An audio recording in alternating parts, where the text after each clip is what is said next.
Bigo ang Philippine Ascals kontra sa Vietnam National Football Team sa pagbubukas ng second round ng 2026 FIFA World Cup qualifiers nitong Huwebes sa Rizal Memorial Stadium.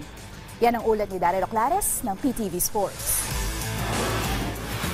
Nabigo ang Philippine Ascals sa kanilang unang laro sa 2026 FIFA World Cup qualifiers matapos silang payukuin ng Vietnam 2-0 sa Rizal Memorial Stadium nitong Huwebes. Maagang nagparamdam ang world number 94 na Vietnam na agad na pumukol ng goal sa ikalabing-6 na minuto sa first half mula kay Nguyen Von Toan.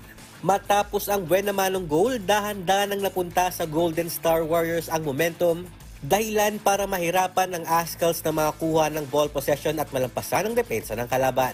Mas naging agresibo naman ang Pinoy Booter sa second half kung saan ilang beses nilang sinubukang maitabla ang laro, kabilang na ang 77th minute attempt na mula kay Santiago Rublico.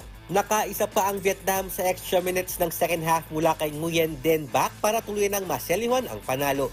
Sa post-match press conference, sinabi ni head coach Michael Vice na hindi man ito ang inaasahang resulta, nasiyahan pa rin siya sa ipinakitang laro ng Ascals.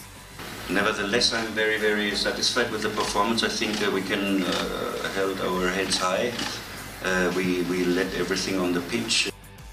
Dagdag pa ni Vice, umaasa siya na magpapatuloy ang suportang binigay ng mga Pilipino sa kanilang mga sunod na laro.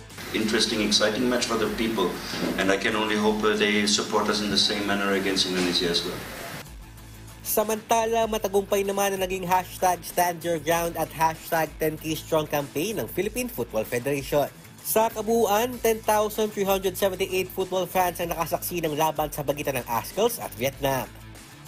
Sunod na makakarap ng Ascals ang Indonesia sa darating na November 21 dito pa rin sa Rizal Memorial Stadium. Daryl Clares para sa Bayan.